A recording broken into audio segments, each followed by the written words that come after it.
Salve, salve, rapaziada! Começando mais um podcast no Bico da Águia, aqui pelo Busque News e também pela TV Gazeta, Canal 2. Esse espaço onde a gente traz a cada semana convidados muito especiais para um bate-papo descontraído em várias áreas aí da sociedade. E hoje não poderia ser diferente, nós estamos recebendo uma convidada muito especial. Eu estava conversando com ela, que é a terceira mulher em sequência. Eu recebi a irmã Mônica, recebi a Carla Arruda e agora eu estou tendo o prazer de receber ela, que é advogada, empresária, tem uma história muito bacana que vai estar contando para vocês, que é minha querida amiga Flávia Moreira. Flávia, que prazer, cara, estar te recebendo hoje aqui no Bico da Águia.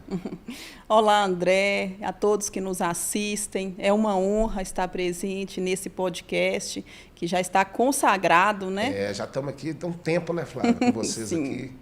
É muito bom fazer parte. Que bacana, Flávia. E assim, o nosso podcast, ele tem esse viés de contar a história das pessoas lá desde o início, né? Até para você conhecer um pouquinho, né, da trajetória, do desenvolvimento das pessoas. Eu já li um pouquinho seu release, eu sei que você veio lá do Vale de Jequitinhonha, mas eu queria que você contasse um pouquinho para as pessoas de onde veio a Flávia Moreira, né? Como surgiu a Flávia Moreira. E você tem uma história que você vai contar aí, que é bem interessante, que ela tinha 5 anos e fez uma coisa extraordinária. Conta pra gente aí, Flávia. Então, André, isso mesmo. Eu nasci no Vale de Jequitinhonha, na cidade de Diamantina, mas fui criada na zona rural de um município vizinho chamado Senador Modestino Gonçalves. Então, meus pais, a minha mãe é professora da educação infantil e o meu pai produtor rural, né? Seguiu ali a tradição do meu avô de cultivar fazendas, de sobreviver ali com a agropecuária. Sim. E eu sou dessas pessoas bem improváveis, porque eu nasci de uma família humilde, fui criada em uma cidade com menos de 3.000 habitantes, em uma comunidade rural, em um local, de certa forma, ermo, isolado. Sim. E ali, de certa forma, foi também um privilégio na minha vida. Claro. Porque eu pude ter um modelo educacional seguro. Eu fui ensinada pela minha própria mãe. A minha mãe foi a minha professora do primário. Ela, além de me ensinar todas as lições que eu carrego comigo, principalmente os meus valores e princípios, ela me ensinou a ler e a escrever. Ela foi sua professora mesmo de ensinar a ler e escrever ali? Foi minha professora. E o curioso que a gente vivia em um local tão isolado que não conseguíamos, né, uma babá, uma pessoa para cuidar de mim. E a minha mãe precisou me levar para a escola mais cedo, porque naquela época não existia esse sistema de creches, não ali onde eu vivia.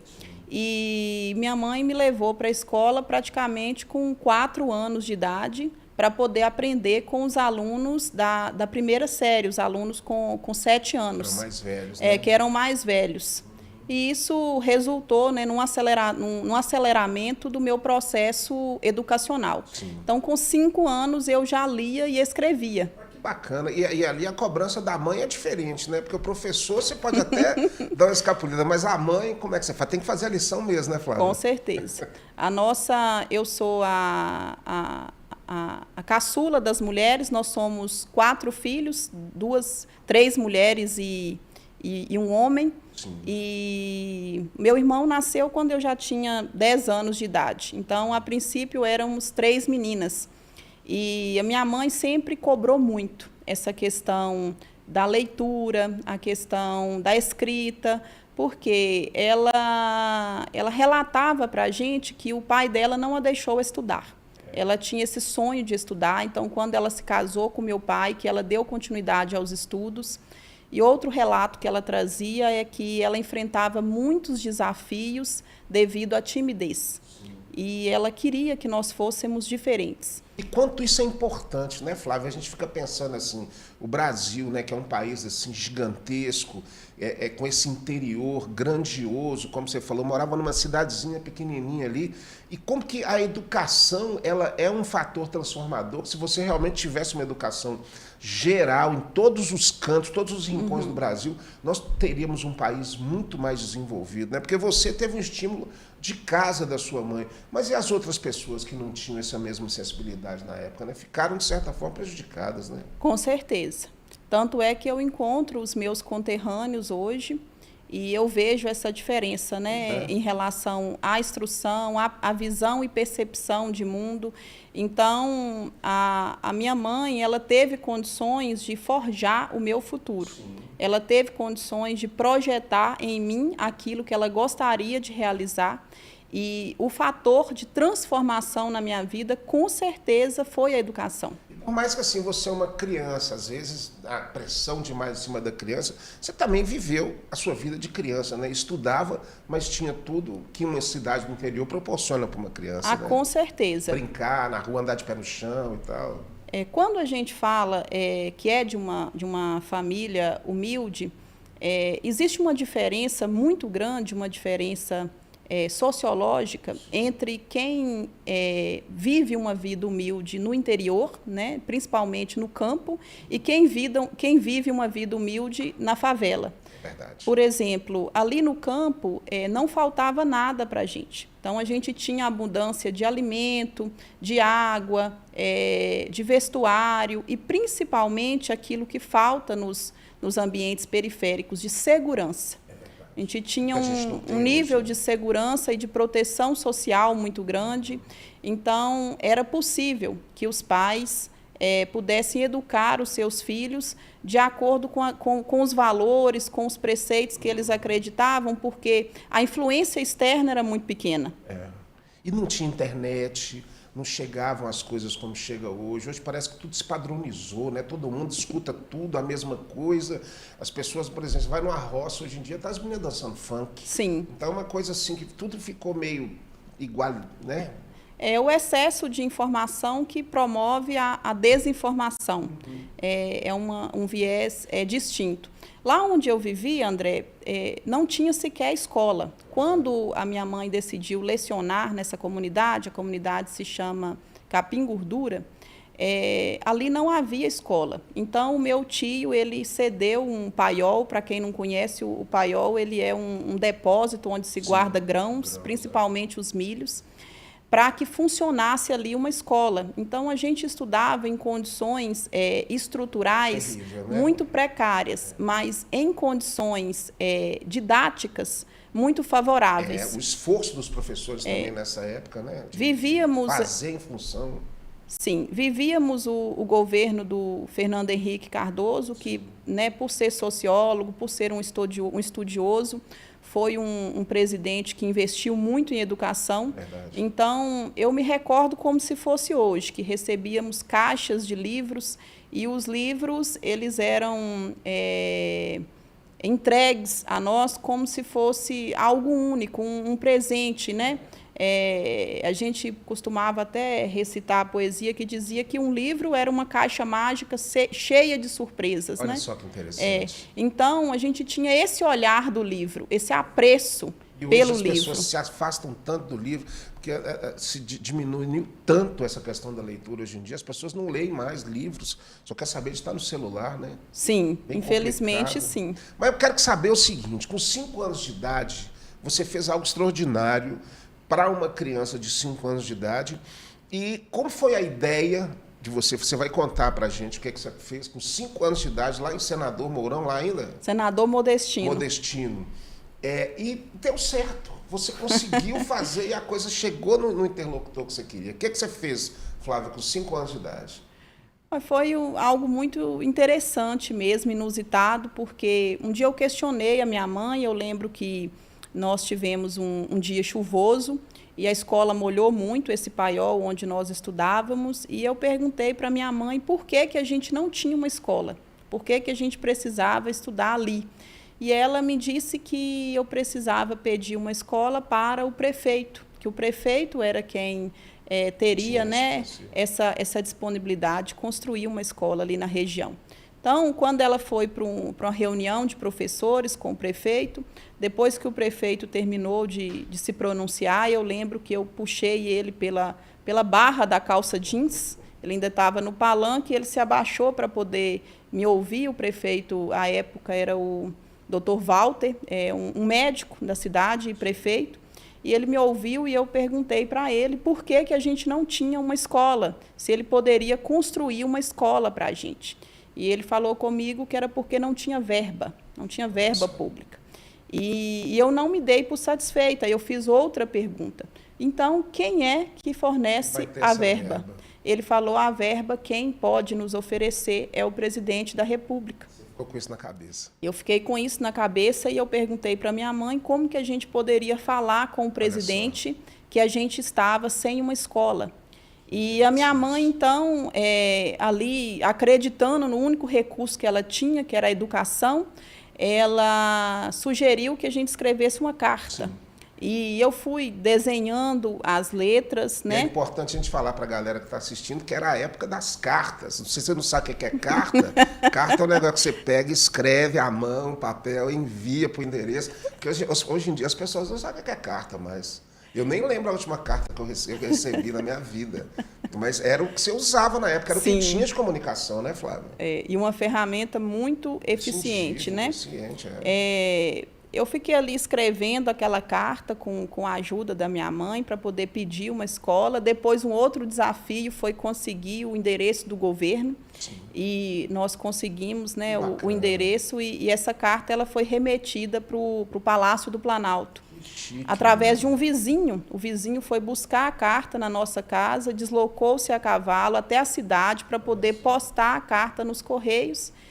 E o mais incrível, André, dessa história, assim, que hoje eu vejo o quanto que ela tem beleza, o quanto que ela tem assim, significado, essa carta ela foi frutífera, porque ela foi respondida. Que bacana. Você recebeu, então, uma resposta do presidente Fernando Henrique falando que leu sua carta? Recebi uma resposta. Minha mãe tem até hoje esse documento guardado.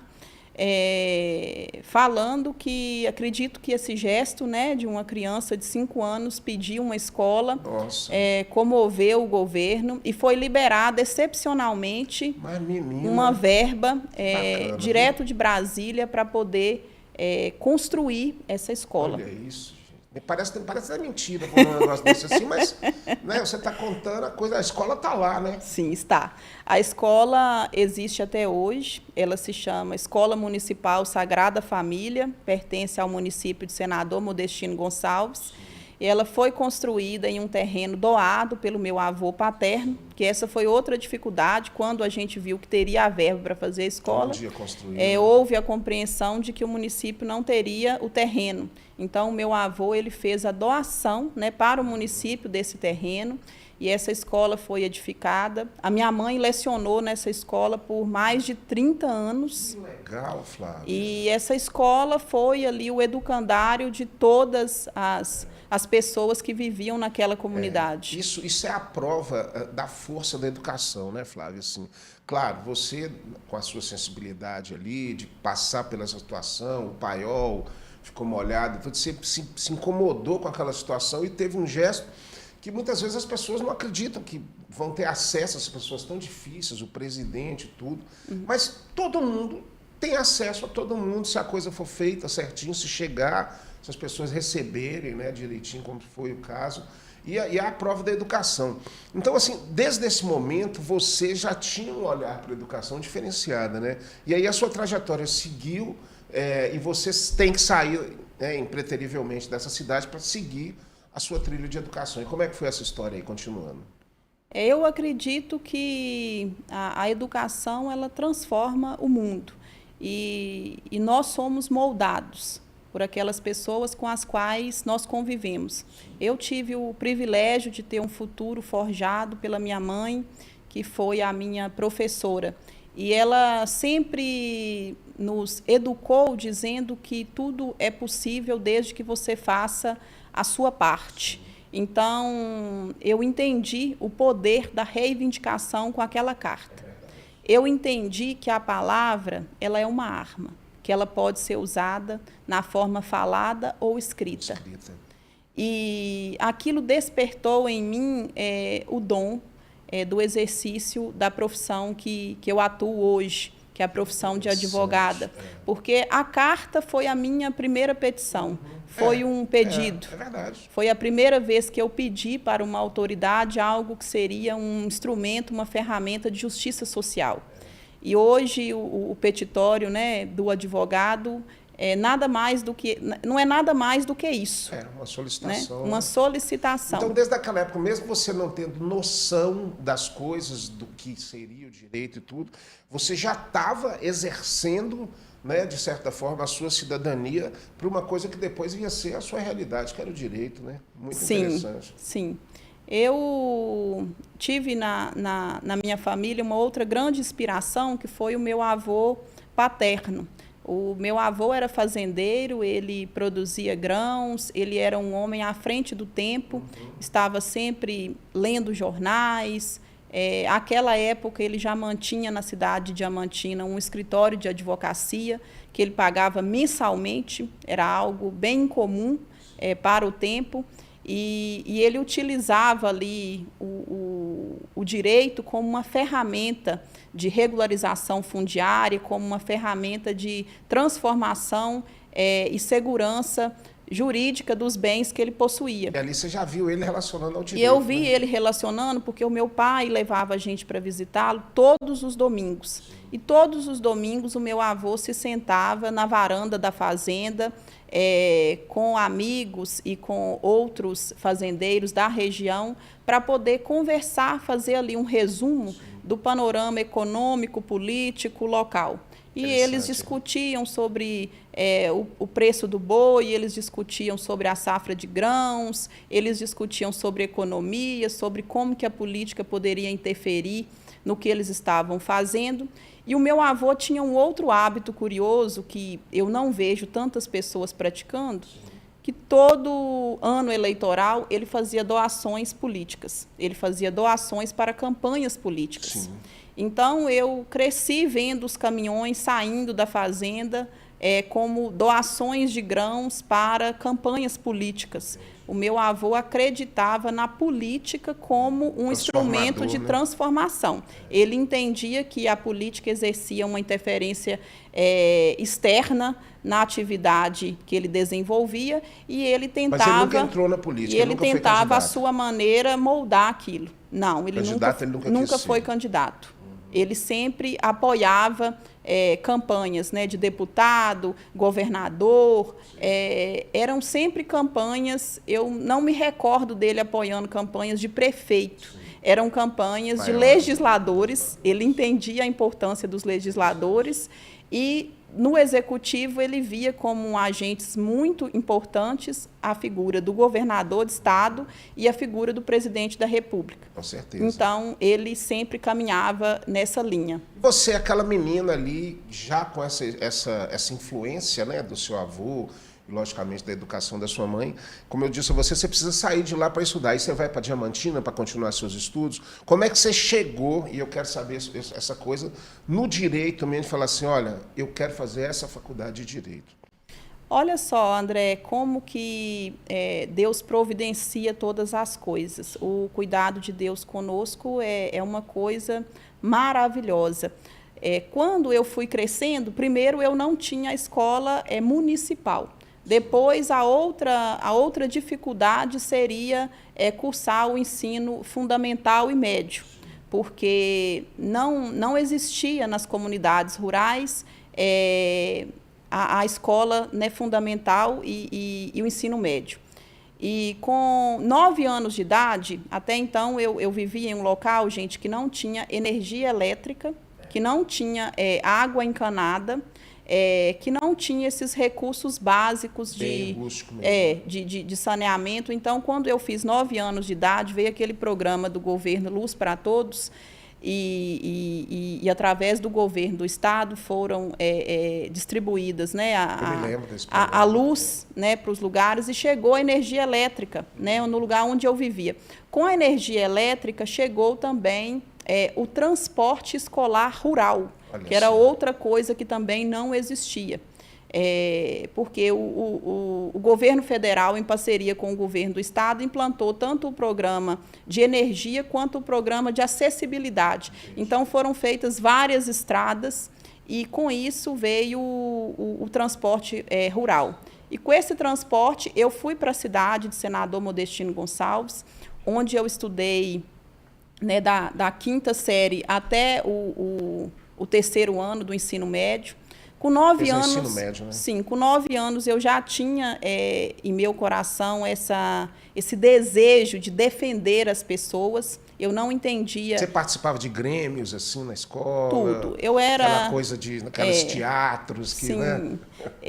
Minha mãe me colocava em tudo, né? Então ela acreditava tanto nesse poder da comunicação, nessa necessidade da gente exprimir as nossas opiniões, que eu participei das lideranças de turma, eu participei de todas as apresentações, sarais poéticos. Bacana. Então, ela sempre... É importante demais para o desenvolvimento, né? Ela sempre me envolvia nessas atividades. E como eu comecei a estudar precocemente, com 16 anos eu concluí o ensino médio. Sim. E ao concluir o ensino médio... eu já estava apta para entrar. Né? Eu já tinha comigo aquele desejo de cursar a faculdade e foi quando eu deixei a zona rural, né? Porque até os 16 anos de idade eu fazia esse trajeto de sair da comunidade rural, ir até a cidade de Senador Modestino Gonçalves estudar. Bacana. E eu deixei a minha cidade e fui para a cidade de Diamantina. Diamantina. Sim. Já era a referência, né, geral da região toda, onde todos os caminhos levavam a Diamantina. Sim, né? sim. Ali eu comecei a cursar o pré-vestibular. Foi muito desafiador porque a gente já saía sabendo que teria, né, a responsabilidade de estudar e trabalhar.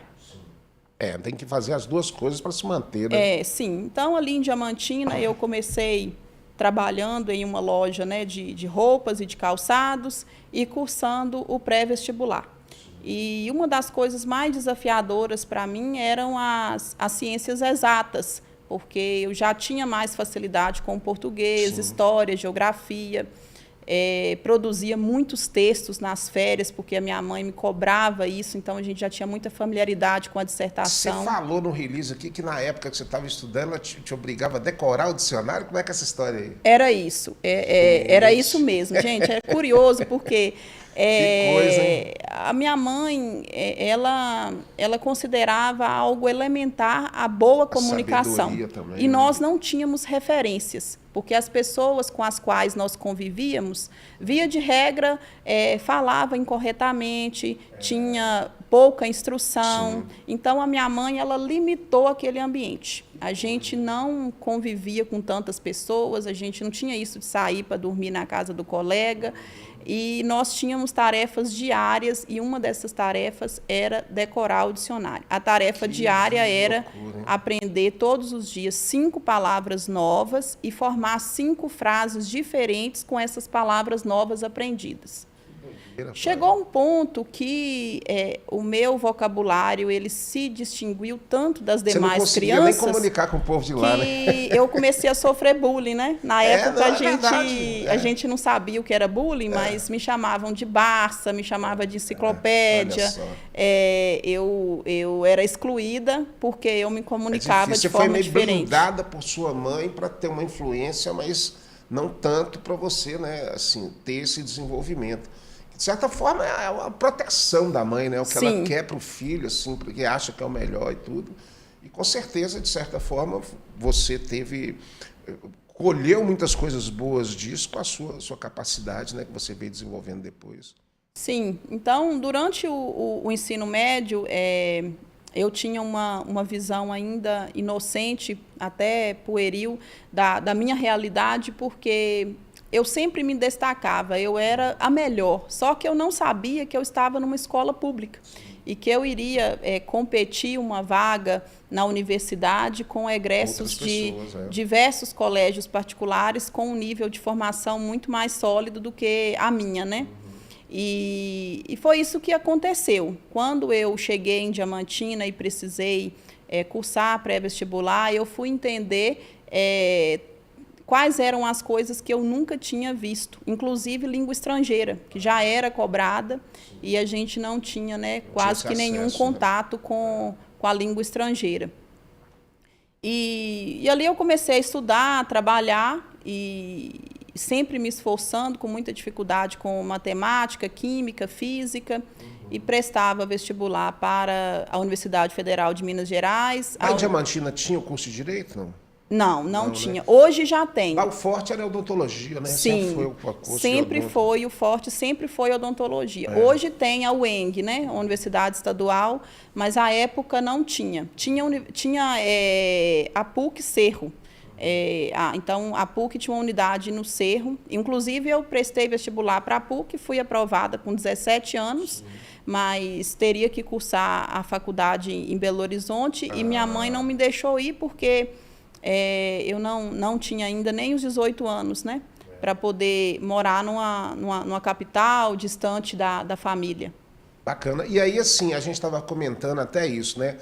Naquela época, que também não tem muito tempo, Montes Claros ela não era tanto uma referência em Diamantina. As pessoas de Diamantina muitas vezes buscavam outras cidades. Mas com essa expansão universitária que Montes Claros teve nos últimos anos, né, com a presença de várias faculdades, como a própria Unimontes e as faculdades particulares, a FIP, a FUNORTE, houve um grande investimento nessa área educacional universitária aqui e pessoas do Brasil inteiro passaram a vir em Montes Claros.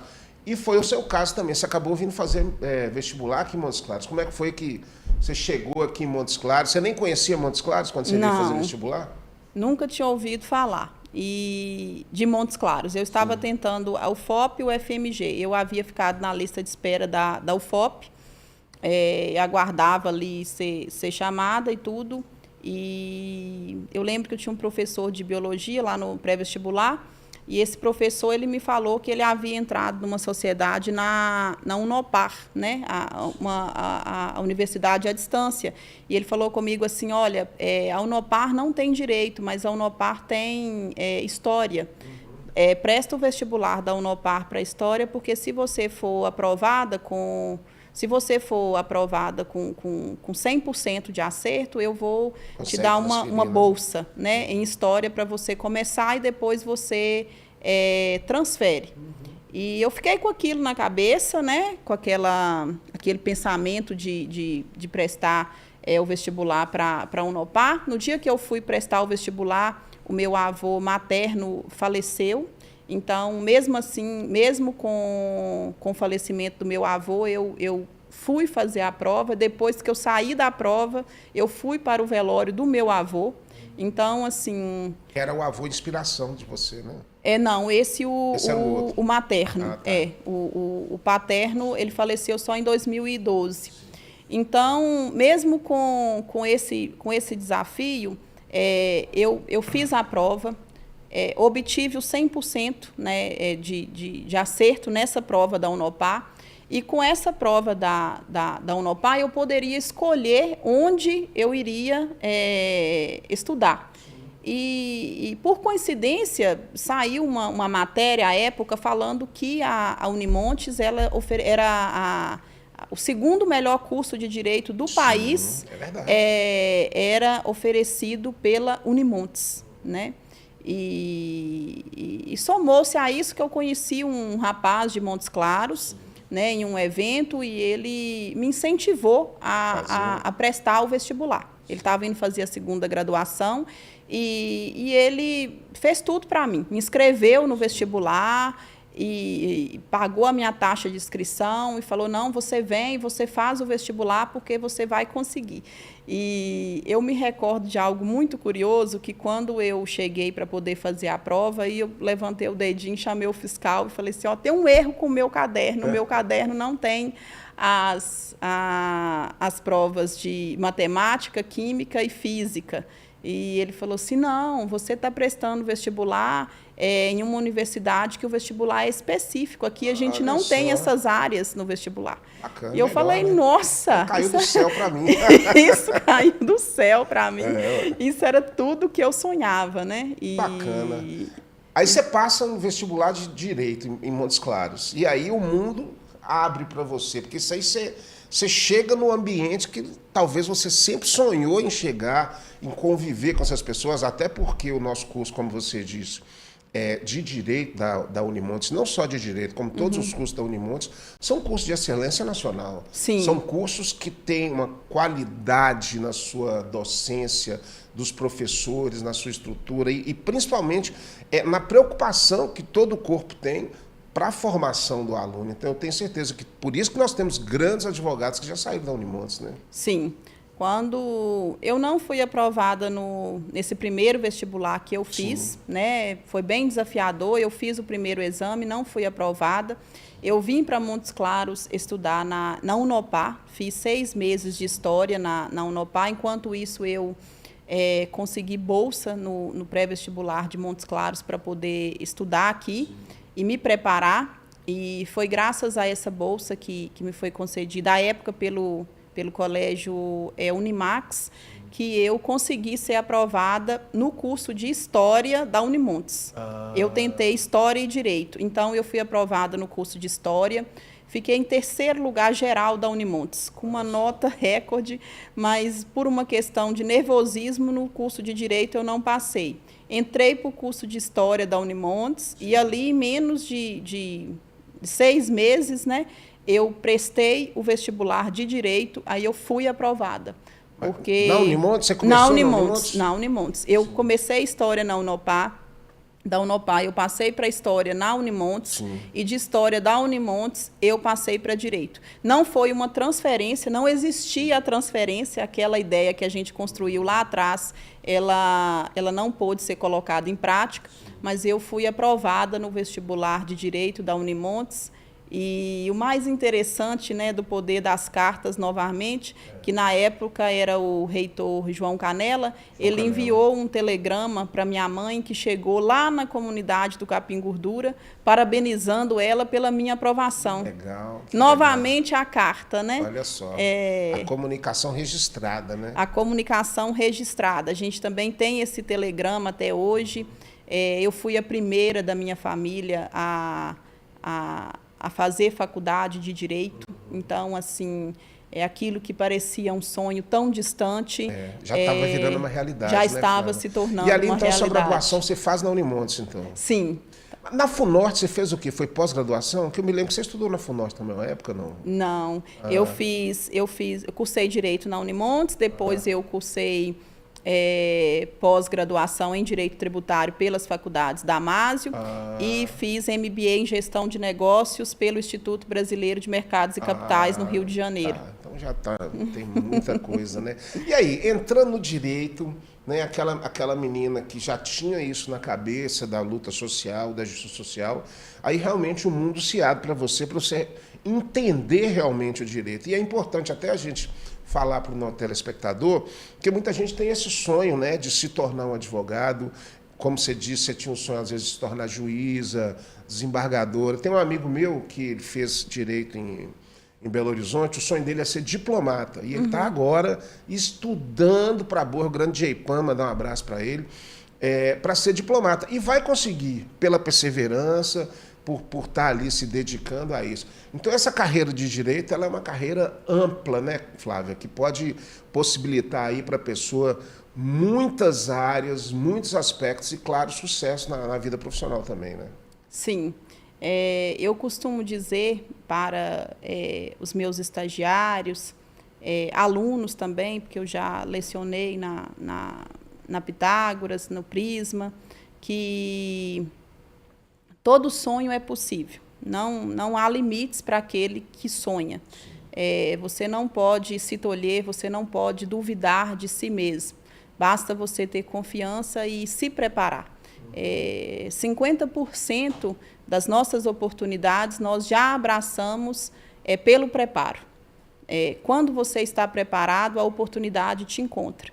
Então, o direito, como você colocou, André, é essa profissão. É uma profissão abrangente, é uma profissão que permite atuação tanto na iniciativa privada quanto na iniciativa pública. Então, é uma profissão que pode ser explorada em diversas áreas. É uma necessidade, né, da humanidade. Sim, eu mesma sonhava ser juíza de direito e também fui uma universitária improvável, porque durante a universidade eu tinha sempre que trabalhar e eu não consegui trabalhar na área do direito. Eu trabalhei em várias outras áreas enquanto eu fazia a graduação. Eu fiquei 3 anos numa empresa de dedetização que combatia barata, formiga, ratos, pragas urbanas. Eu lembro que eu chegava na universidade com um uniforme, meu uniforme tinha os desenhos de barata, de formiga. Eu usava a camisa, a calça industrial e bota, né? Então, aquilo causava muita estranheza.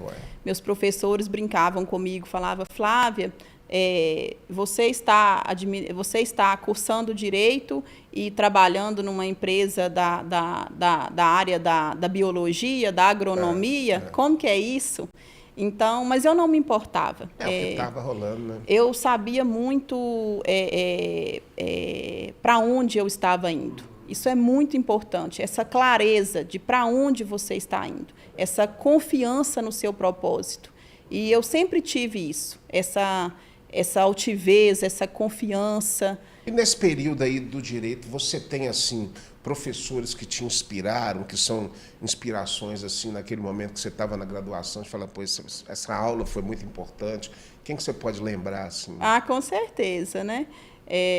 O professor Farley Menezes, que ele era aquele professor sonhador, né, do direito tributário. É muito bacana, né? Então, ele era o verdadeiro vendedor de sonhos, né? E ele sempre falava com muito entusiasmo para a gente dos congressos, da importância de nos inserirmos em atividades acadêmicas. Né? E eu lembro que, já no 3º período de Direito, eu fui para um congresso de Direito Tributário promovido pelo professor Sacha Calmon e pela Isabel Deste, que são grandes doutrinadores da área tributária, e eu me encantei com o direito tributário.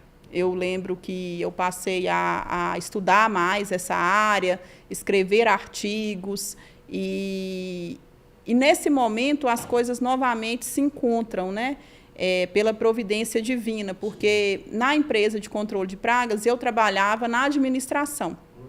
E ali aquela empresa atendia várias indústrias da região, empresas de grande porte, prestava serviço para empresas de grande porte. E chegavam os contratos, né, dessas ali empresas para eu poder analisar. E ali eu fui aprendendo a analisar os contratos, revisar os contratos, e eu dialogava com grandes escritórios do país todo. E eles não sabiam com quem estavam dialogando. Achava até que estava com um profissional mesmo. Entendiam até que estavam tratando com outro profissional.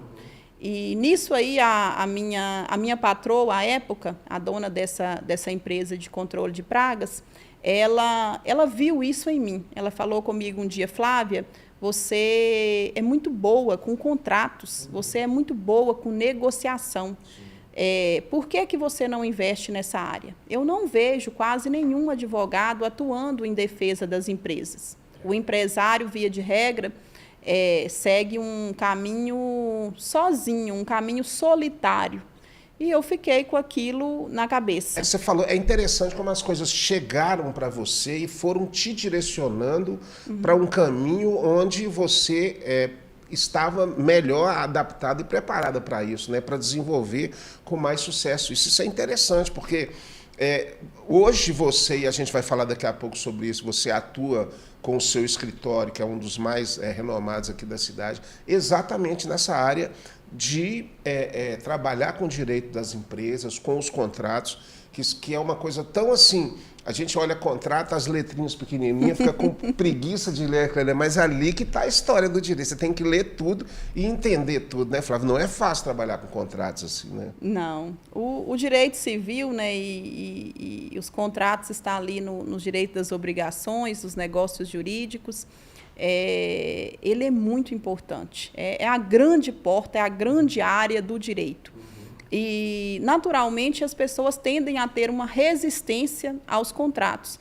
Porque é chato, né? São documentos com letras pequenas, expressões pouco conhecidas. Até um tempo atrás, ainda temos até hoje alguns contratos com muito emprego, né, do latim, Então, esse tecnicismo do contrato faz com que as pessoas se desanimem. E muitas vezes isso é proposital.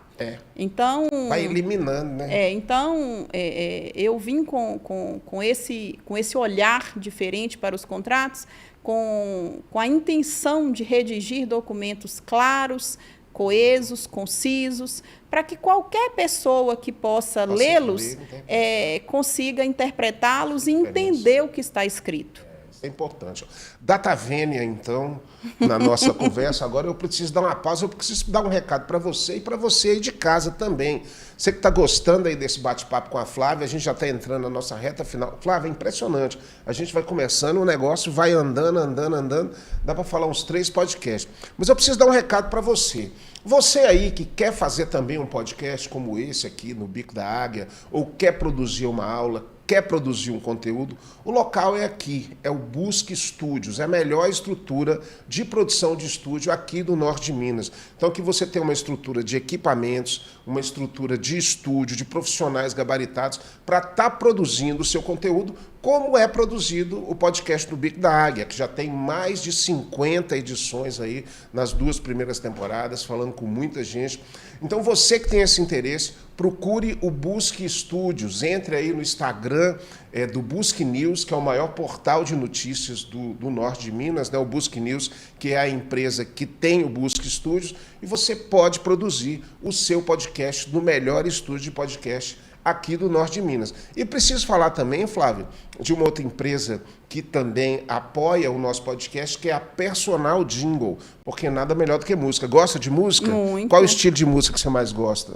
Com certeza o pop rock. O pop rock, também é o meu estilo. Então, você que gosta de música, você pode procurar a Personal Jingle, que é comunicação através da música, ou seja, você comunica a sua empresa usando música, e não tem coisa melhor. Montes Claros mesmo é uma cidade que todo mundo sabe o telefone da Drogaria Minas Brasil, fazer um merchan de graça para eles aqui, por causa de um jingle, por causa da música. Então, o poder da música é muito importante. Você pode entrar em contato com a Personal Jingle, tanto no site .com.br, Personal Jingle, quanto no Instagram, e faça o jingle para a sua empresa.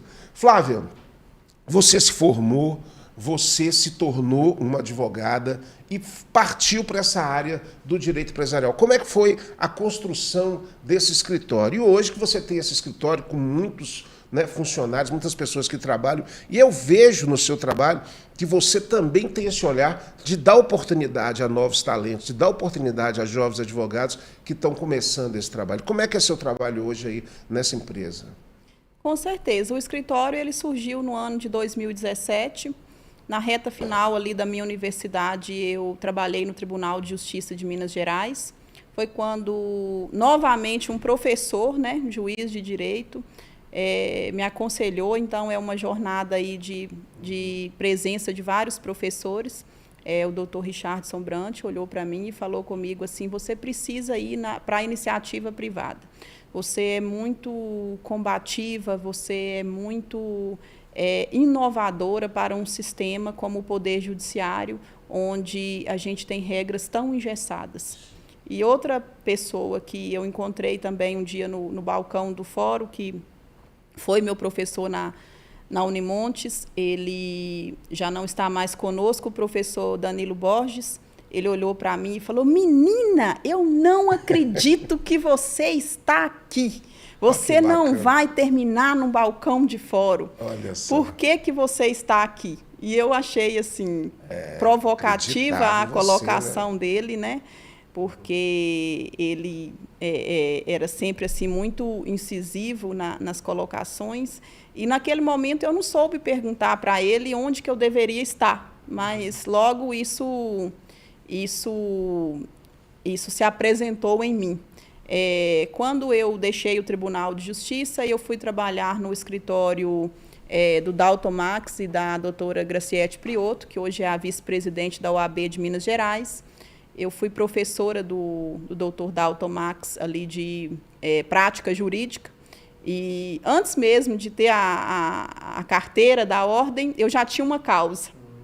Entraram em contato comigo, dizendo que havia tido um bloqueio nas contas de um empresário que estava em lua de mel com a esposa. Olha e só. no meio da lua de mel ficou sem acesso a nenhum dinheiro. E já era uma demanda na área tributária.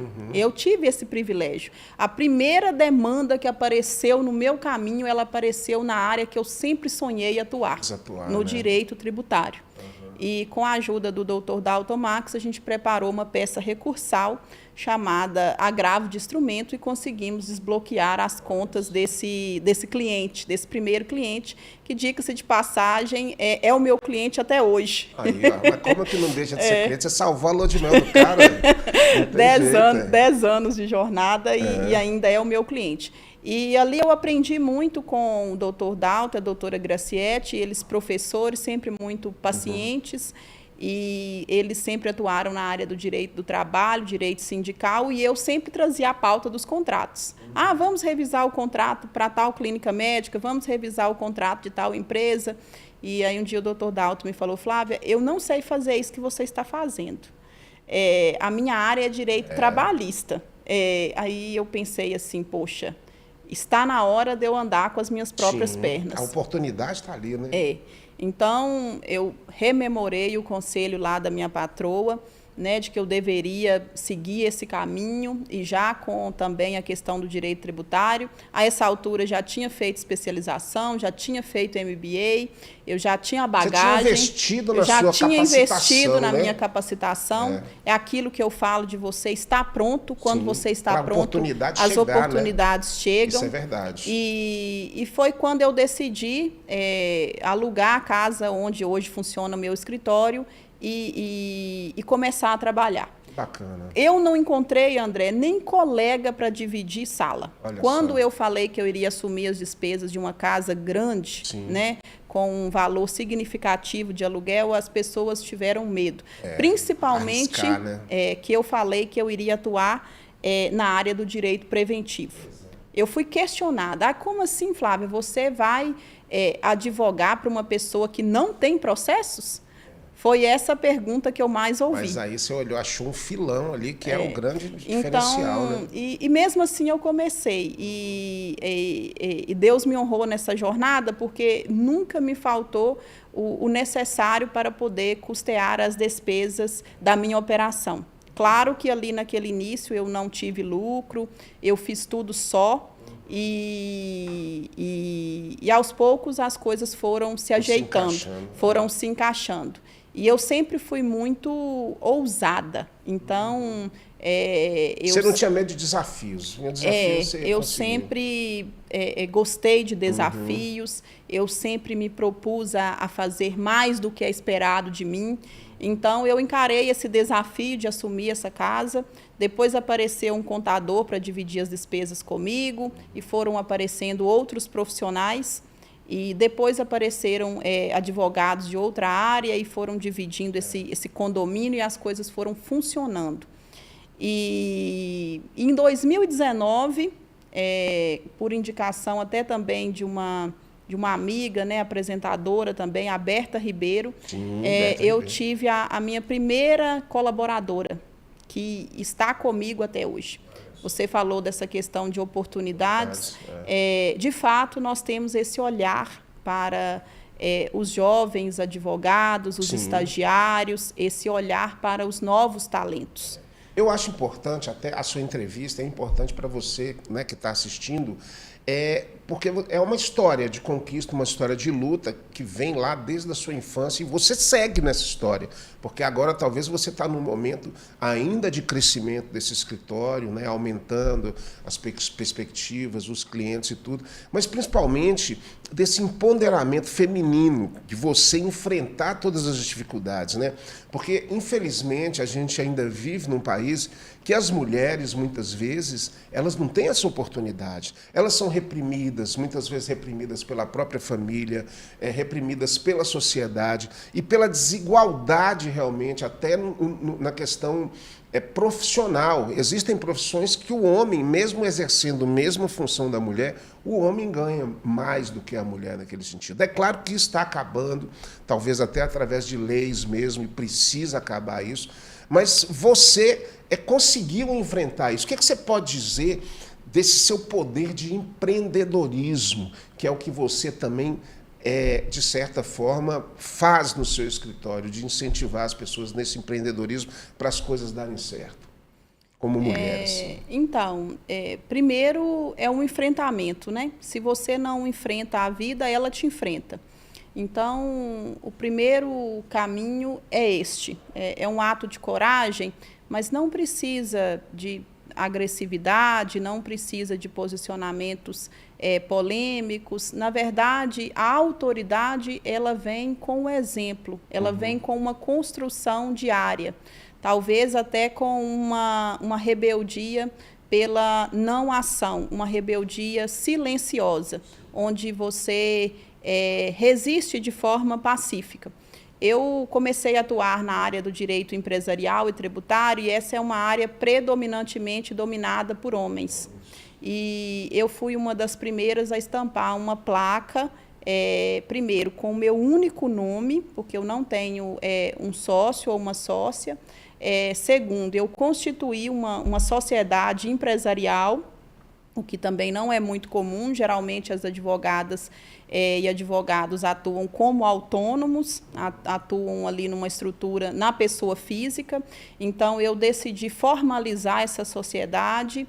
Eu fui a primeira a me comunicar pelas redes sociais. Você faz isso muito bem, né? Você sabe utilizar. Quando eu criei o Instagram do escritório, eu recebi, inclusive, vários questionamentos da Ordem dos Advogados do Brasil. E como, com a sagacidade de advogada, eu respondi, né, o que não está proibido está permitido, porque a gente não tinha nenhuma proibição em comunicar com os nossos seguidores pelas redes sociais.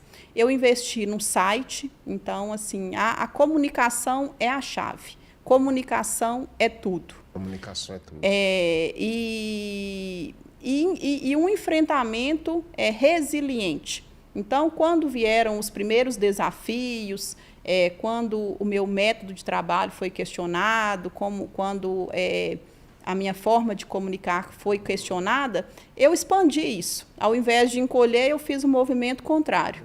Eu lembro que, em 2018, eu promovi um evento no Hotel Intercity, chamado Workshop Contratos de Sucesso, onde nós levamos mais de 150 empresários para poder fazer algo inédito aqui na cidade de Montes Claros. Ensinar as pessoas a redigir contrato. Olha só. E Montes Claros é uma cidade que a gente vê que está passando por um momento de transformação, né? Investimentos chegando, investimentos de multinacionais e tudo.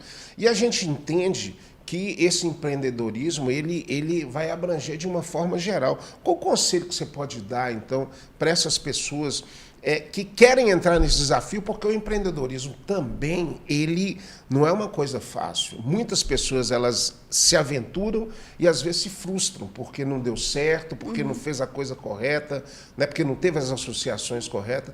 Mas o tempo ainda é de empreender e empreender de uma forma positiva e correta? Com certeza. Eu acredito no empreendedorismo como um mecanismo de transformação da sociedade em um lugar melhor de se viver. Pelo empreendedorismo, gera-se riquezas, empregos e se transforma toda uma sociedade. Agora, não podemos vender facilidades onde não existem. Empreender é muito desafiador, mas você precisa começar. Comece com o que você tem hoje e vá se preparando ao longo do tempo.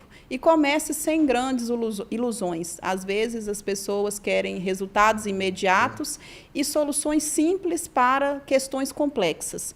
Não existem soluções simples para questões complexas. E não existe o chamado céu de brigadeiro. Você precisa ter disciplina e constância no seu projeto. E, principalmente, você precisa, com a sua atividade, transformar a vida de outras pessoas. Outras pessoas, efetivamente. Né? Efetivamente. A força nossa individual, ela é limitada. Nós precisamos da união de forças para que a nossa voz alcance mais pessoas, para que o nosso serviço ou produto atinja o seu propósito. A gente vive num mundo, assim, hoje em dia, de muita tecnologia, das inteligências artificiais, né, que estão influenciando em tudo, inclusive no direito. Eu já vi pessoas dizendo que fazem petições através de inteligência artificial e discute com a máquina, sabe? Uma coisa assim que é meio fora do normal, mas existe. Hoje em dia, o recurso das inteligências artificiais, elas estão em todas as áreas. Mas para aquela menina que está ali com seus 16 anos hoje, e pensa em fazer direito, ainda tem esse sonho do direito enquanto ali um caminho de vida, é uma boa pedida ainda, você incentiva essa pessoa a persistir nesse sonho, a seguir, você como um exemplo de sucesso aí nessa trajetória sua do direito também, do empreendedorismo? Com certeza, persista no seu sonho, porque quem se importa com pessoas tem uma jornada de sucesso pela frente. A inteligência artificial, a tecnologia, todo o mecanismo de inovação que a raça humana tem conseguido colocar à disposição de si mesma e dos seus sucessores é algo fantástico. Mas o cuidado com o outro é insubstituível. As pessoas cada vez mais estão ávidas por essa aceitação, proteção e cuidados sociais. E o direito é uma ciência social aplicada. Então, por meio do direito, é possível combater várias injustiças sociais, é possível transformar a vida de várias pessoas, independentemente da sua área de atuação. E você não precisa olhar o direito como algo utópico, como uma profissão tecnocrata. O direito que se presta a você é aquele que resolve o seu problema. É o de comunicação clara, objetiva, é daquela pessoa que se posiciona, que usa as duas armas que o direito oferece, a palavra escrita e a falada. Ela continua sendo a força, né, dessa argumentação, é a palavra, né? Com Essa certeza. palavra eles não vão conseguir tirar da gente, né, Flávia? Não. Agora, a gente está chegando na reta final e eu queria comentar com você, né, um fato que ocorreu essa semana, inclusive está acontecendo, que nos deixou todos tristes, assim, não só o mundo cristão, mas também toda a humanidade, porque simbolizava uma pessoa, né, de força e de fé, que é o nosso Papa Francisco, né, fazendo a sua passagem e a igreja deixando essa lacuna. Eu fico pensando nos contratos ali do Vaticano, do direito também, que deve ser uma coisa bem complexa, né? Eu não sei se você assistiu aquele filme Conclave, é uma loucura quando está para escolher o Papa, e com certeza deve ter os seus contratos específicos para tudo ali. Mas foi uma grande perda, né? Essa curta passagem do nosso querido Papa Francisco, argentino, durante 12 anos que ele ficou, mas fez uma diferença grande, né? Um Papa humilde ali, um Papa que trouxe essa questão toda de ressignificar, né, a humildade mesmo. Agora mesmo não tem ostentação nenhuma no próprio velório dele, né? Eu sou uma admiradora convicta do Papa Francisco. Acompanhei a trajetória dele, não só por ser católica, mas principalmente pela originalidade, pela sensibilidade do posicionamento do Papa Francisco e por ele, de certa forma, assim como eu, ter sido também um primeiro, né? O primeiro Papa que pertenceu à Companhia Jesuítas, o primeiro Papa da América do Sul, o primeiro não europeu, depois de 1.200 anos. Então, pessoas que abrem os caminhos, elas são necessárias. É verdade. E o primeiro também a defender com veemência a igualdade de gênero. Até mesmo no último dia 16/4, ele, quando concedeu uma entrevista restrita, fez uma brincadeira em tom de humor com a diretora, né, do hospital onde ele estava sendo cuidado, onde ele diz o seguinte: quando as mulheres comandam, as coisas funcionam. Olha só, sabedoria. Então, ele foi essa pessoa que deu voz aos humilhados, que exaltou, né, essas pessoas que tanto precisam de proteção. E deixou o seu exemplo, né? Que é o que a gente pode deixar, é o nosso exemplo, a nossa história. E agora vamos esperar quem vai ser, né? Será que vai ser um brasileiro? Acho difícil. Eles trazer 2 sul-americanos assim em sequência, acho um pouco complicado. Mas quem vier, com certeza, a gente espera que, né, que traga também esse senso de humanidade, porque o planeta precisa de mais. Vivemos um planeta muito cheio de desigualdades e tudo, e a ação humana que ela que vai salvar realmente o nosso rumo aqui, né, Flávia? Com certeza. O Papa Francisco, ele foi um instrumento de justiça social. Eu acredito que ele liderou pelo exemplo e pelo amor, assim como Jesus Cristo, dando, né, vida ao Evangelho, esse Evangelho que eu costumo dizer que é novo todo dia, e assim como Jesus enfrentou grandes resistências. Então, pessoas que abrem caminhos, pessoas que estão construindo coisas novas, naturalmente irão enfrentar resistências, mas não devem se submeter a elas. Então, ele foi aquele soldado que até nos últimos minutos de vida, ele se colocou à disposição do exercício. Passeou no carro um dia antes, né? Recebeu o vice-presidente dos Estados Unidos. Do exercício. Ele serviu ao seu propósito até os últimos instantes, convidando cada um de nós a sermos esse tipo de pessoa. Com certeza. Né? Esse tipo de pessoa que não se declina diante da sua obrigação, da sua vocação, que coloque os seus dons a serviço do outro. Isso é importantíssimo. Flávia, o papo foi indo, foi fluindo, que a gente já chegou no final do podcast. Eu queria te agradecer imensamente, além de te agradecer, te parabenizar por todo o seu trabalho, por toda a sua trajetória. Eu sei que você é um exemplo para muitas mulheres, né, que querem também entrar nessa carreira do direito, do empreendedorismo. Então, você faz a diferença na vida de muitas pessoas. E, assim, estamos com o Bico da Águia de portas abertas para você voltar quando você quiser, contar novas histórias. Eu tenho certeza que você ainda vai realizar muita coisa aí no escritório. E, mais uma vez, muito obrigado por estar aqui compartilhando com todos nós a sua bela história. Eu que agradeço, André. É uma honra participar, né, de um programa tão bem conduzido, com tanta leveza, para vocês perceberem novamente aí o poder da comunicação. Então, explorem essa ferramenta, se comuniquem, né, deixo aí a recomendação para que participem do Bico da Águia. É um programa espetacular e, para mim, é um privilégio. Desejo muito sucesso ao programa e que eu possa voltar mais vezes. O privilégio foi todo nosso. Te agradeço mais uma vez e agradeço a você aí de casa por ter acompanhado essa entrevista, porque semana que vem tem mais uma edição de No Bico da Águia para você. Então, um super beijo e até semana que vem. Valeu. Obrigado.